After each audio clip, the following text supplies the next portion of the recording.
Welcome to my YouTube channel Edico classes. My name is Manish और आप देख रहे हैं एडिको क्लासेस को। सबसे पहले आप सभी को बहुत बहुत थैंक यू मेरे चैनल के साथ जुड़ने के लिए। अगर आप इस वीडियो को पहली बार देख रहे हैं तो प्लीज़ हमारे इस चैनल को सब्सक्राइब कर लीजिए और उसके बाद जो बेल आइकन है उसे प्रेस कर दीजिए ताकि हमारा हर वीडियो का नोटिफिकेशन आपको सबसे पहले मिले और आपकी प्रिपरेशन और भी अच्छी डायरेक्शन में मूव हो। दोस्तों, तो आज मैं बात करने वाला हूँ लर्निंग डिजेबिलिटी। जी हाँ दोस्तों, लर्निंग डिजेबिलिटी इंक्लूसिव एजुकेशन का एक पार्ट है जो टॉपिक को आज मैं डिस्कस करूँगा आपके सामने। ये काफ़ी इंपॉर्टेंट वीडियो होने वाली है क्योंकि इसमें उन सारे स्टूडेंट्स के लिए बेनिफिटेड है जो बीएड, डीएलएड, डाइट या सीटेट, एस्टेट जैसे टेट की तैयारी कर रहे हैं। दोस्तों, मैं कंप्लीट टू द पॉइंट आपको नोट्स प्रोवाइड कर रहा हूं और एग्जाम के पॉइंट ऑफ व्यू से एकदम एग्जैक्ट चीज़ें होगी जो चीज़ें आप क्या कर सकते हैं यहाँ पर लिख सकते हैं। यहाँ साथ ही साथ मैं आपको पीडीएफ भी प्रोवाइड कर दूंगा। डिस्क्रिप्शन बॉक्स में आप क्लिक करके लिंक आप डाउनलोड कर सकते हैं। दोस्तों, इसमें हम बात करेंगे कि उसकी मीनिंग क्या है, लर्निंग डिजेबिलिटी की क्या होती है, उसकी काउजेस क्या है, कितने टाइप्स के होते हैं लर्निंग डिजेबिलिटी। जैसे कि इसी लर्निंग डिजेबिलिटी में dyslexia, dysgraphia, dyscalculia, dyspraxia, non verbal learning disorder क्या होती है, काइंड्स ऑफ डिजेबिलिटी में आती है। इन सारे को वन बाय वन हम लोग डिस्कस करेंगे। उसकी स्ट्रैटेजी, ख़त्म करने की स्ट्रैटेजी या फिर उसके कम करने की स्ट्रैटेजी को भी हम लोग डिस्कस करेंगे। दोस्तों, तो आप बने रहें मेरे साथ। अगर वीडियो पसंद आए दोस्तों तो प्लीज़ लाइक कर दें, दोस्तों के साथ ज़्यादा से ज़्यादा शेयर कर दें ताकि उन सारे दोस्तों को, व्यूअर को भी हेल्प हो सके जो मेरे चैनल तक नहीं पहुँच पाते हैं। दोस्तों, तो बिना डिले के इसको वीडियो को स्टार्ट करते हैं। हम सबसे पहले जानेंगे मीनिंग क्या होती है, डिजेबिलिटी का मतलब क्या होता है। दोस्तों, डिजेबिलिटी जो नॉर्मल चाइल्ड्स होते हैं उनसे बच्चे अलग होते हैं। इसमें क्या होते हैं, बच्चों की प्रॉब्लम आती है किसी भी चीज़ को पढ़ने के लिए। लर्निंग से रिलेटेड डिजेबिलिटी हो सकती है, कोऑर्डिनेशन, स्पेलिंग, सही से प्रोनाउंसिएशन, ये सारे प्रॉब्लम आ सकती है। दोस्तों, जिसमें हम क्या कर सकते हैं कि एक्विजिशन, रिटेंशन, अंडरस्टैंडिंग, समझ, वर्बल और नॉन वर्बल इंफॉर्मेशन का यूज कहाँ पर करनी है, कैसे करनी है, इन सारी चीज़ों की डिसऑर्डर जब आ जाए बच्चों के अंदर में तो ये लर्निंग डिजेबिलिटी कहलाती है। दोस्तों, इसमें बच्चा जो होता है ना कि उसमें जो बेसिक स्किल्स होती है जैसे कि रीडिंग की, राइटिंग की और कैलकुलेटिंग की, उस सब में क्या होती है, प्रॉब्लम आ जाती है। दोस्तों, इंटरफेयर होती है, प्रॉब्लम आती है, हिचक कर बोलते हैं, कॉन्फिडेंस के साथ नहीं बोल पाते हैं। ये सारे जैसे प्रॉब्लम को हम लर्निंग डिजेबिलिटी कहते हैं। और ये प्रॉब्लम जो आ सकती है या तो आपको ये जेनेटिक्स भी हो सकती है या न्यूरोबायोलॉजिकल फैक्टर या इंजरी के वजह से भी क्या हो सकता है, ये प्रॉब्लम आपके अंदर आ सकता है। जनरली क्या होता है इसमें कि जो लर्निंग डिजेबिलिटी है ना वो हिडन डिजेबिलिटी भी कह सकते हैं, मतलब ये दिखता ही नहीं है, ये पर्सन्स के अंदर रहती है लेकिन अ पर्सन्स लुक्स परफेक्टली, है ना, वो परफेक्ट दिखता है, नॉर्मल दिखता है, लेकिन इसके अंदर अगर सही समय पर उसको आइडेंटिफाई नहीं कर लिया जाए, पहचान नहीं लिया जाए बच्चों के अंदर में, तो बहुत बड़ी प्रॉब्लम बन जाती है और ये लाइफ लॉन्ग हो जाती है। क्या हो जाती है, लर्निंग डिजेबिलिटी यार लाइफ लॉन्ग। तो ये सारे मीनिंग थे दोस्तों। अब हम बात करते हैं क्या क्या काउजेज है लर्निंग डिजेबिलिटी की। दोस्तों, लर्निंग डिजेबिलिटी का जो काउजेज है, पहला हम देखेंगे प्रीनैटल। प्रीनैटल मतलब बच्चे जब गोद में होती है, सॉरी गर्भ में होती है, उस टाइम की बात करते हैं, ठीक है ना। तो प्रीनैटल कॉम्प्लिकेटेड प्रेगनेंसी, तो जब प्रेगनेंसी की कॉम्प्लिकेटेड होना, ये भी लर्निंग डिजेबिलिटी का काउज बन सकती है। प्री मैच्योरिटी, अगर मैच्योरिटी नहीं हुई है और बच्चा जन्म हो गया है तो इस ये भी लर्निंग डिजेबिलिटी का काम बन सकता है, काउज हो सकता है। लो बर्थ वेट, कम वेट होना। आरएच इनकॉम्पेटिबिलिटीज, आरएच जो ब्लड का आरएच जो फैक्टर होता है दोस्तों, उसकी इनकम्पेटिबिलिटी जो होती है, इस ये भी काउज हो सकता है। मटेरियल इंडोक्राइन डिसऑर्डर भी हो सकता है दोस्तों, एमईडी। रेडिएशन, आजकल की जो डिवाइसेस के वजह से, मोबाइल के रेडिएशन या अदर डिवाइसेस के रेडिएशन की वजह से भी लर्निंग डिजेबिलिटी काउज बन सकता है दोस्तों। मैटरनल एज, अगर मैटरनल जो माँ बन रही है उनकी एज अगर डिफर करता है माँ बनने की, चाहे कम एज में माँ बन रही हो, ज़्यादा एज में माँ बन रही हो, तो ये भी काउजेज हो सकता है आपका लर्निंग डिजेबिलिटी का। कंजम्पशन ऑफ ड्रग, अगर जो माँ है जो बच्चे की जन्म दे रहे हैं वो ड्रग्स करते हैं, अल्कोहल, टोबैको, ये भी कारण बन सकता है। एक्सीडेंट हो सकता ड्यूरिंग प्रेगनेंसी, अगर प्रेगनेंसी के दरमियान एक्सीडेंट हो गया हो तो ये भी काउजेज बन सकती है। पोस्ट नेटल डिजेबिलिटी की अगर हम बात करें, सॉरी काउजेज की बात करें, तो जन्म के बाद किस प्रकार से लर्निंग डिजेबिलिटी कारण हो सकता है, जैसे हेड इंजरी, चोट लगना सर पर, न्यूट्रिशनल डिफेक्ट हो सकता है, जेनेटिक्स फैक्टर हो सकता है और बायोकेमिकल फैक्टर हो सकता है। इन सारी चीज़ों काउज हो सकती है दोस्तों। अब हम जानेंगे कितने काइंड्स होते हैं लर्निंग डिजेबिलिटी की। दोस्तों आपको पता होगा कि लर्निंग डिजेबिलिटी की 5 टाइप्स होते हैं: डिसलेक्सिया, डिसग्राफिया, डिसकैलकुलिया, डिसप्रैक्सिया और नॉन वर्बल लर्निंग डिसऑर्डर। पता है यहाँ से सीटेट, केवीएस या जितने टेट्स होते हैं यहाँ से भर भर कर क्वेश्चन पूछे जाते हैं, इसलिए ये टॉपिक काफ़ी इंपॉर्टेंट हो जाता है। मैंने पहले ही बताया आपको, मैं यहाँ पर बताऊँगा दोस्तों बहुत सारे चीज़ें यहाँ पर मैं कट नहीं करूँगा, क्योंकि ये बीएड का मैं आपको पढ़ा रहा हूँ। अब बीएड और डीएलएड के लिए आपको डिस्क्रिप्टिव में होना जरूरी है। नॉलेज अगर आपके पास हो जाएगी तो सीटेट जैसे छोटे छोटे टेट जो है ना आपसे आराम से निकल जाएगी चुटकी भर में। तो इसलिए इस वीडियो को अंत तक देखना ताकि आपकी सारी प्रॉब्लम सॉर्ट आउट हो जाए, ठीक है ना। तो हम बात करेंगे दोस्तों सबसे पहले डिसलेक्सिया की। दोस्तों डिसलेक्सिया में जिसमें डिफिशिट मतलब कमी, किसमें, रीडिंग में अगर कोई बच्चा की पढ़ने में प्रॉब्लम आ रही है उस प्रॉब्लम को डिसलेक्सिया प्रॉब्लम कहते हैं, डिसलेक्सिया डिसग्राफिया, डिसलेक्सिया डिजेबिलिटी कहते हैं दोस्तों। तो इसलिए डिसलेक्सिया का एक सिंपल वर्ड है कि इसको जिसमें बच्चे लर्निंग में प्रॉब्लम, जिसमें क्या होता है बच्चे वर्ड को, लेटर को उल्टा पढ़ देता है। जैसे कि आपको पी पढ़ना है तो उसको पी क्या लिख देता, ऐसे लिख देगा, है ना। बी को ऐसे लिख देगा, उल्टा लिख देगा, तो बी को डी पढ़ देगा। तो इस तरीके का प्रॉब्लम पढ़ने और लिखने दोनों में प्रॉब्लम आ जाती है। तो डिसलेक्सिया एक्चुअली रीडिंग से related language based processing skill में डिजेबिलिटी को इफेक्ट करता है दोस्तों। After reading fluency, decoding, reading comprehension, recall, writing and spelling, ये सारे इफेक्ट होते हैं इसमें बच्चे इस बीमारी से अगर ग्रसित है तो। It effect reading and related language based processing skills, है ना। डिसलेक्सिया जो chronic problems with reading, clear है। It is a common learning difficulty affecting large percentage of those identify as learning disability. तो लर्निंग डिजेबिलिटी से related है दोस्तों। अब इसकी बात करते हैं साइन और सिम्टम्स कैसे पहचानेंगे बच्चों में कि ये चीज़ें प्रॉब्लम है उसके अंदर, तो देखते हैं। तो सबसे पहले बच्चे अगर स्लोली पढ़ रहे हैं तो देखना होगा कि बच्चे में कहीं ये डिसलेक्सिया तो नहीं है। दूसरी बात, हैज़ ट्रबल विथ स्पेलिंग, है ना, और स्पेलिंग पढ़ने में उन्हें प्रॉब्लम आ रही है, उसे फिर से रिकॉल करने में प्रॉब्लम आ रही है, रिवीजन करने में प्रॉब्लम आ रही है, तो देखना होगा कि बच्चे में डिसलेक्सिया है कि नहीं है। Many have a difficulty with hand writing, पता है आपको लिखने में भी बच्चों की प्रॉब्लम आएगी इस बीमारी से। Exhibit difficulty recalling known words, और जो नोन वर्ड्स जो जानते हैं वर्ड को उसको भी एग्जिबिट करने में, मतलब उसको लिखने में भी, रिकॉल करने में, प्रोनाउंसिएशन करने में भी प्रॉब्लम आ जाती है। डिफिकल्टी विथ रिटन लैंग्वेज, ये सारे चीज़ें रीडिंग में अगर प्रॉब्लम आए, सिम्टम्स स्लो पढ़ने लगे तो बस समझ में आ जाना है कि वो डिसलेक्सिया से ग्रसित है। अब हम बात करेंगे कि उसकी क्या क्या हमारी स्ट्रैटेजी होनी चाहिए इस टाइप के बच्चों को इम्प्रूवमेंट करने की, है ना। Learning disability life long process है, लेकिन उसमें कम किया जा सकता है, इम्प्रूव किया जा सकता है, सुधारा जा सकता है दोस्तों। तो सबसे पहले हम बात करेंगे कि हमारी स्ट्रैटेजी क्या होनी चाहिए।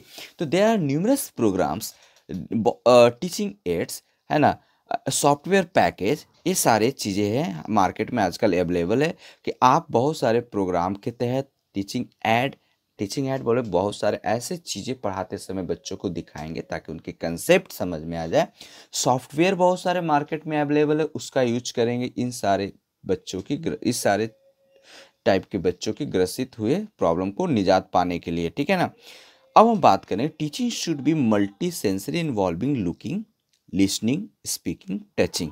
टीचिंग जो होनी चाहिए वो मल्टी सेंसरी होनी चाहिए, जिसमें बच्चा देख भी सके, सुन सके, बोल सके, टच कर सके। सिर्फ एक ही जैसा टीचिंग मेथड नहीं होनी चाहिए, उसमें सिर्फ एक ही सेंसरी ऑर्गन का इन्वॉल्वमेंट नहीं होनी चाहिए। 4-5 मतलब बोर्ड पर आप जो पढ़ा रहे हो ना, वो बच्चे कम से कम सुने, बोले, जो आप लिख रहे हो उसे बोलो, सुने, इस तरीके से चीज़ें को होनी चाहिए।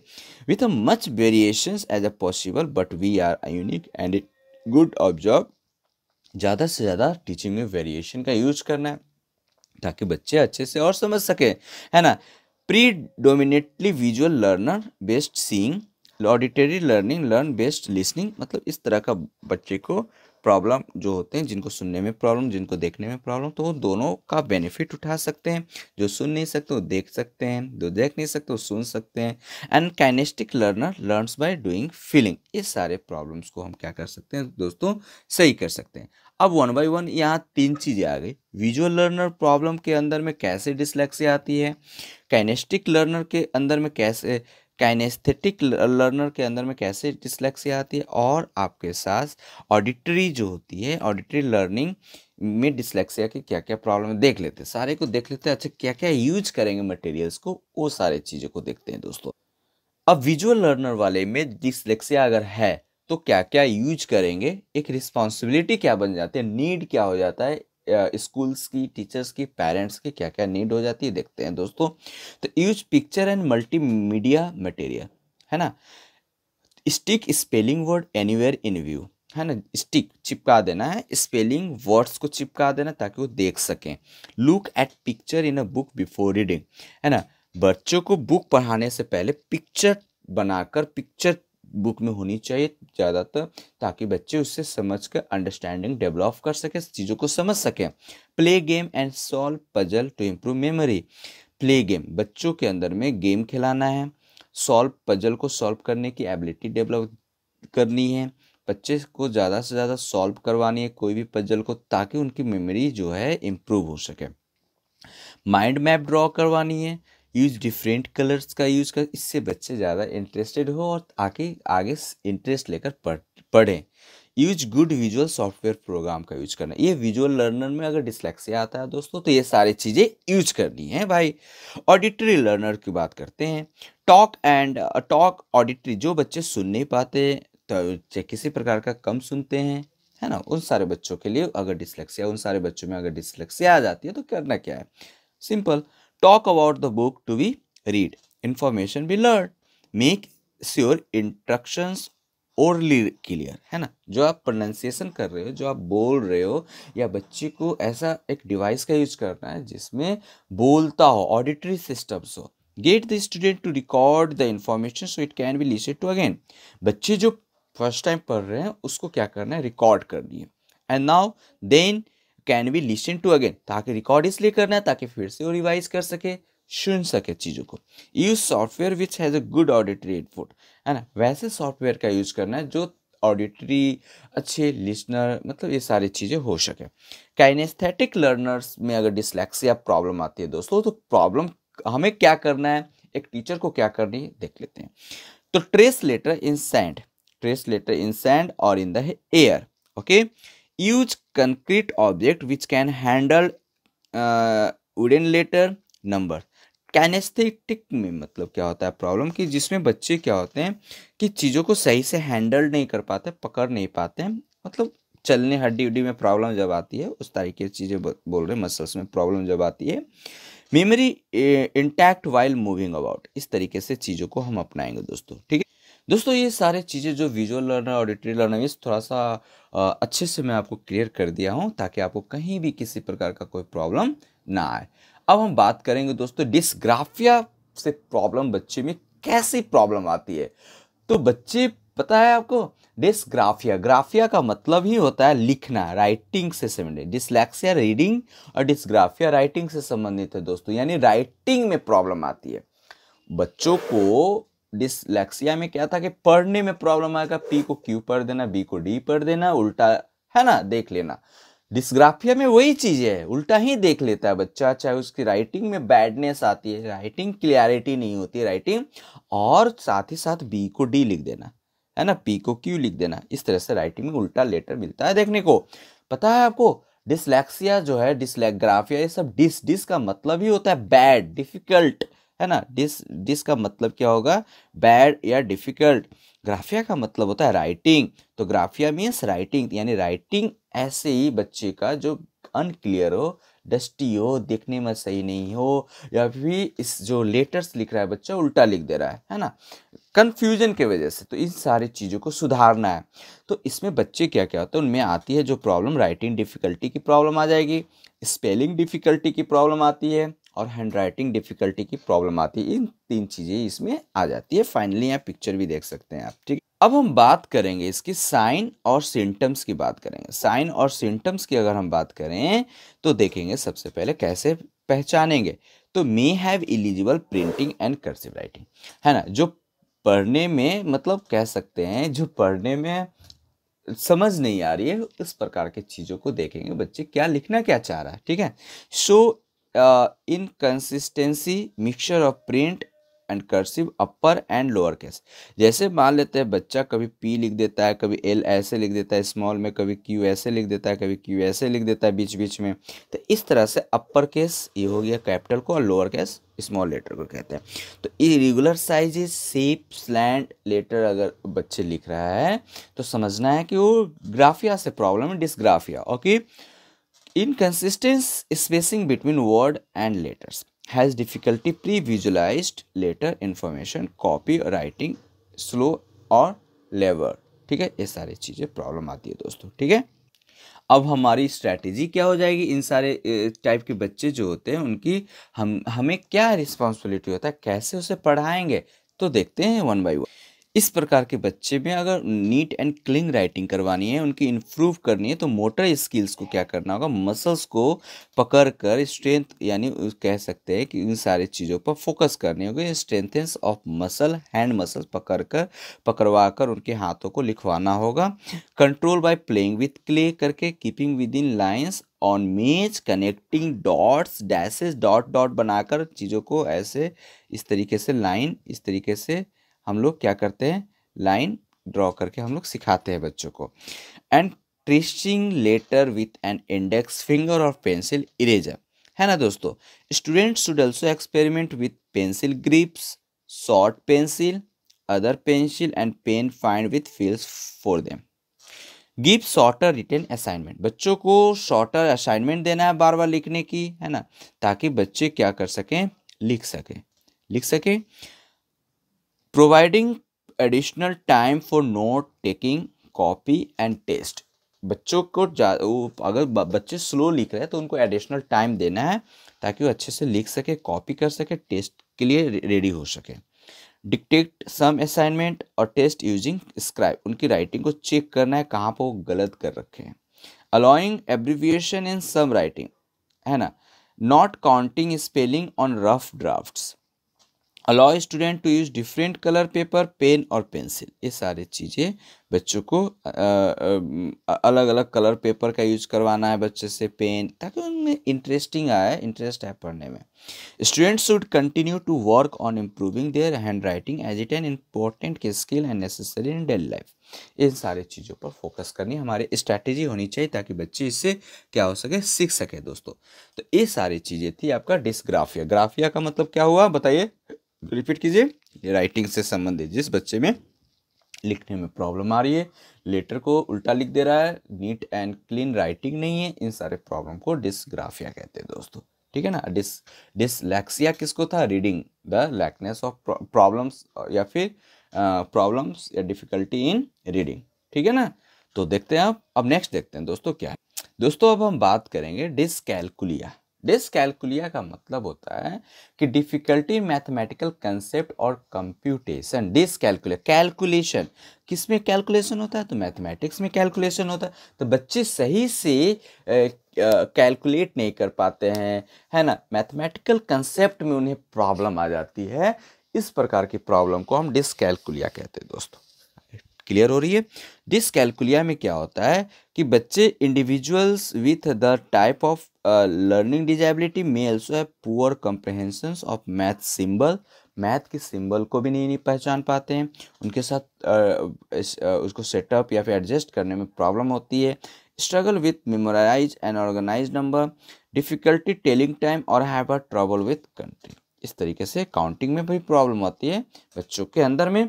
तो इस प्रकार के जो प्रॉब्लम होता है तो उसको डिसकैलकुलिया में आते हैं। It affect person ability understand number and learn math facts. तो मैथ फैक्ट्स को पढ़ने और सीखने में और उसको समझने में भी प्रॉब्लम आती है डिसकैलकुलिया में दोस्तों।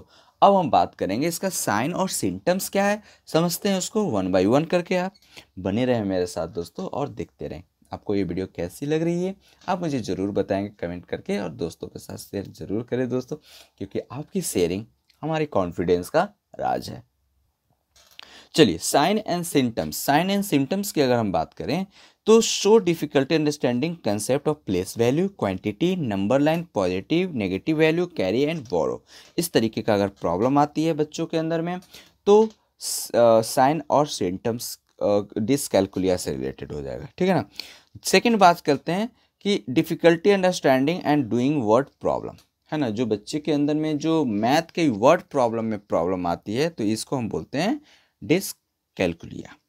Exhibit difficulty using step involve in math operation. Show difficulty understanding fraction की बात करते हैं, फ्रैक्शन में बच्चों की समझ नहीं आती है। Display difficult recognise pattern when adding, subtracting, multiplying और डिवाइडिंग। इस तरह का जो प्रॉब्लम आती है ना, बच्चे सही से उस पैटर्न को नहीं पकड़ पाते हैं एडिंग करते समय, सब्ट्रैक्टिंग करते समय, मल्टीप्लाइंग करते समय। तो इस प्रकार की प्रॉब्लम को हम डिसकैलकुलिया में डालते हैं दोस्तों। इसमें और भी साइन और सिम्टम्स आप हो सकता है। Difficulty understand concept related to time such as days, week, month, season, quarter, इन सारे से भी प्रॉब्लम आ सकता है बच्चों के अंदर में। Difficulty putting language to math process, बच्चे के अंदर में मैथ प्रोसेस की भी प्रॉब्लम आ सकती है। तो अब ये बात आ जाती है कि अब करना क्या है मैंने हटाने के लिए, सुधारने के लिए। तो क्या क्या स्ट्रैटेजी होनी चाहिए, इंटरवेंशन स्ट्रैटेजी क्या क्या है, देखते हैं दोस्तों। तो सबसे पहले हम करेंगे कि use concrete material, start from practical activity, है ना। Second, avoid creating anxiety for the students, है ना। Establish the students preferred learning style. Teach more than one way to solve mathematical operation, ज़्यादा से ज़्यादा बच्चों को प्रैक्टिस करवाना है ना, एक वे से। Build on student existing knowledge, जो बच्चे के अंदर में जो नॉलेज है एग्जिस्ट कर रहा है उसको ज़्यादा से ज़्यादा उसको और अच्छा करवाना है।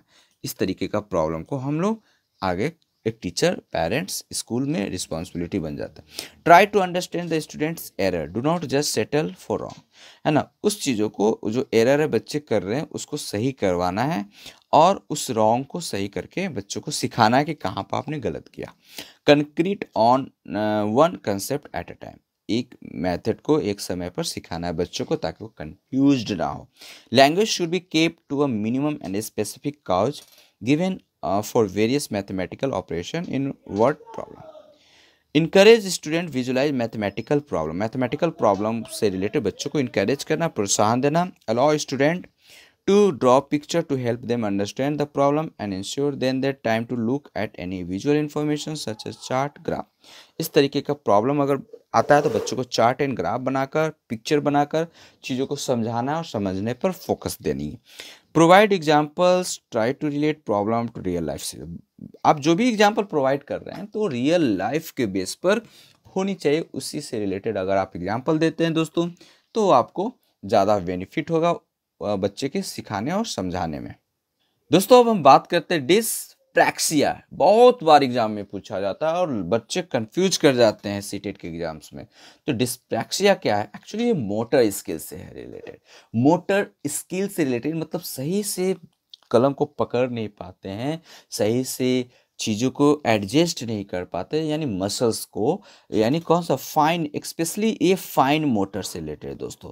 Dyspraxia is a type of learning disability associated with motor skill development.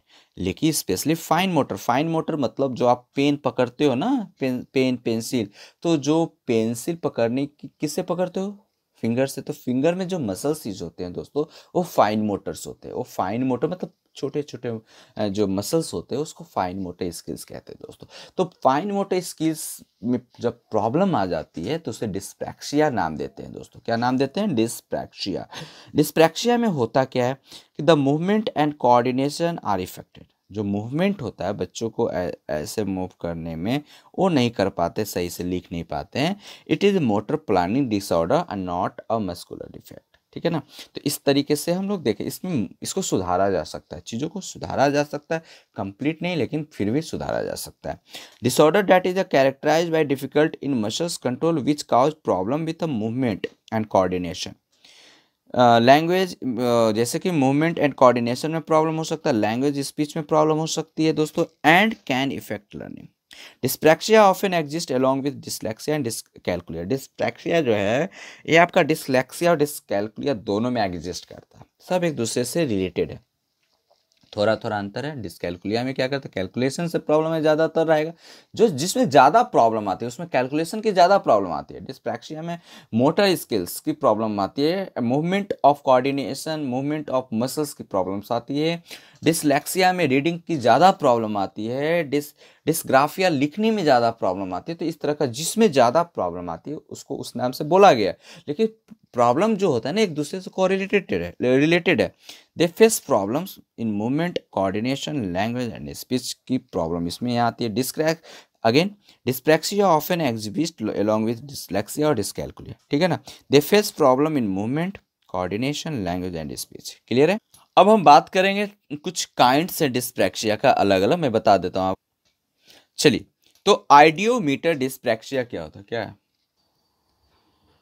तो आइडियोमीटर डिस्प्रैक्सिया जो होता है इसमें सिंगल स्टेप मोटर से जिसमें प्रॉब्लम आती है। जैसे कि सिंगल मोटर स्टेप क्या होता है कि जैसे आप गुड बाय वेविंग करते हो गुड बाय करने के लिए, या फिर कम्बिंग हेयर यानी हेयरिंग करते हो, तो इस टाइप के कोऑर्डिनेशन आप नहीं कर पाओगे आइडियोमीटर में।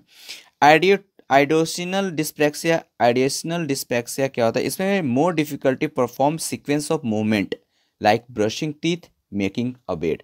टीथ ब्रशिंग करने में प्रॉब्लम आती है। बेड को मेक करने में, बेड लगाने में आपको प्रॉब्लम आ जाएगी। ऑरोमीटर डिस्प्रैक्सिया में क्या होता है कि इसमें वर्बल एप्रैक्सिया और एप्रैक्सिया ऑफ स्पीच भी इसको कहते हैं। इसको वर्बल एप्रैक्सिया और एप्रैक्सिया स्पीच भी कहते हैं। इसमें जो प्रॉब्लम आती है coordinate muscles movement needed pronunciation word, यानी जो आप आपकी जो वर्ड है उसको सही से, माउथ की जो मूवमेंट होता है, टंग की जो मूवमेंट होता है उसको सही से आप कोऑर्डिनेट नहीं कर पाते हो, उसकी प्रोनाउंसिएशन में प्रॉब्लम आ जाती है।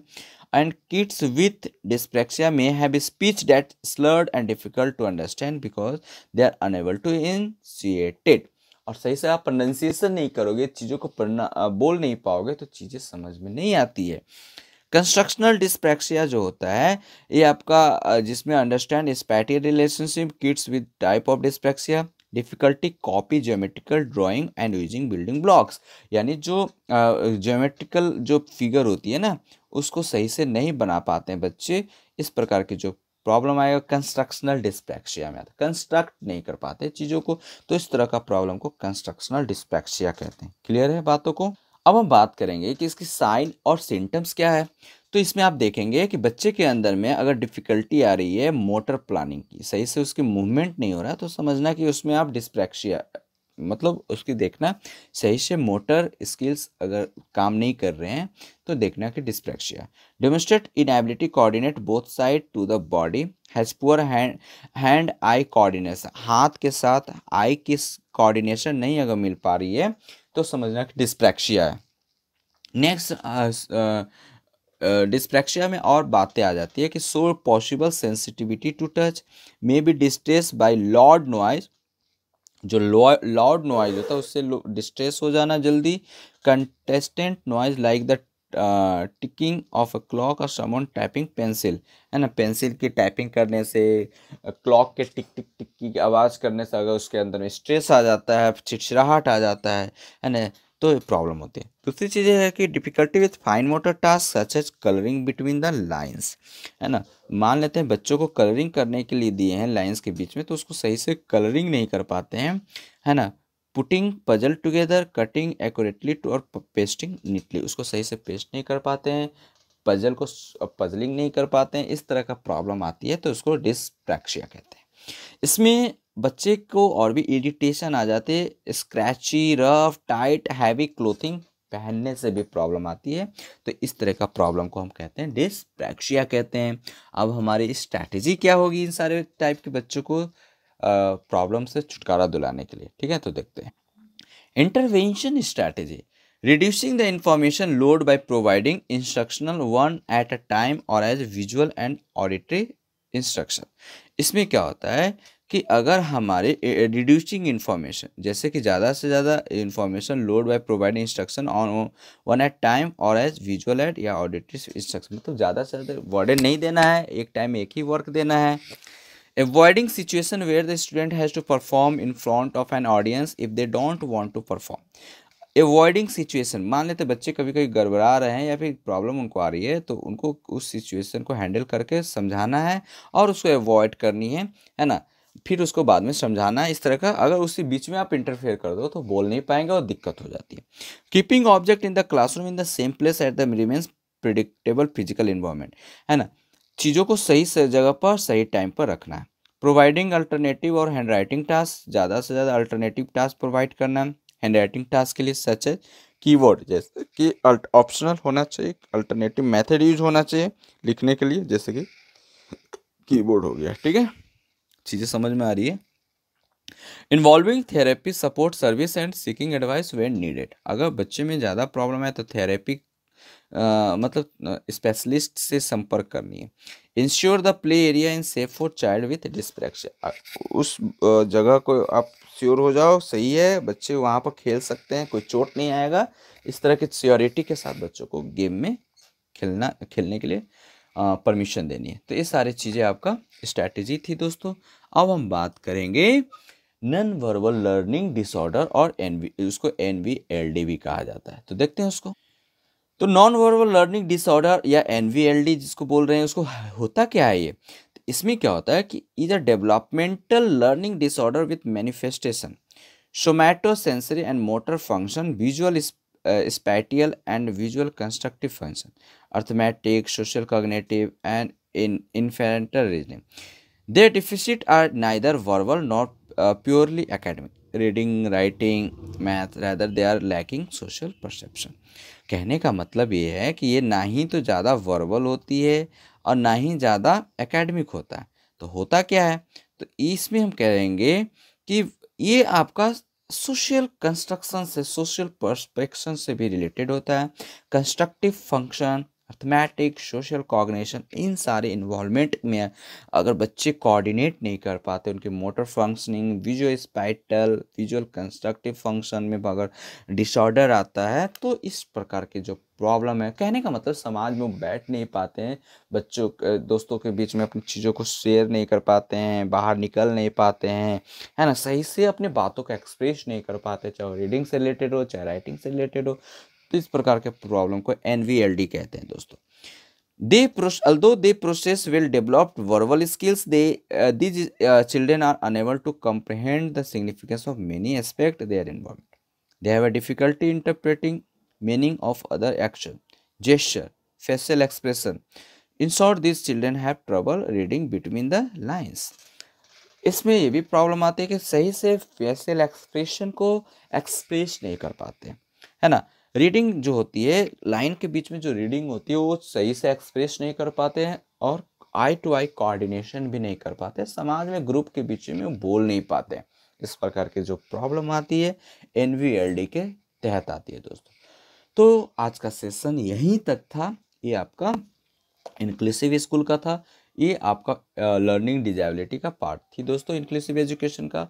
तो आई होप ये वीडियो आपको कैसा लगा आप बताएंगे, इसका स्क्रीनशॉट ले लेना, आप PDF चाहिए तो आप डिस्क्रिप्शन बॉक्स में लिंक क्लिक करके आप डाउनलोड कर लेना, ठीक है ना। नेक्स्ट वीडियो के साथ मिलते हैं दोस्तों, तब तक अपना बहुत ख्याल रखिएगा। हैव अ गुड डे दोस्तों।